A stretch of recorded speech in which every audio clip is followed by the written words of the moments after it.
Hey people, so this is just idli and we are at Minerva coffee shop, and for 150 bucks you get this.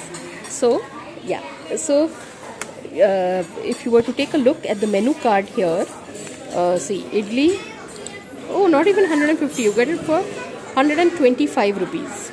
If you were to take a look at the menu card, it is to be really honest, this restaurant, it has that old world charm but very new age prices.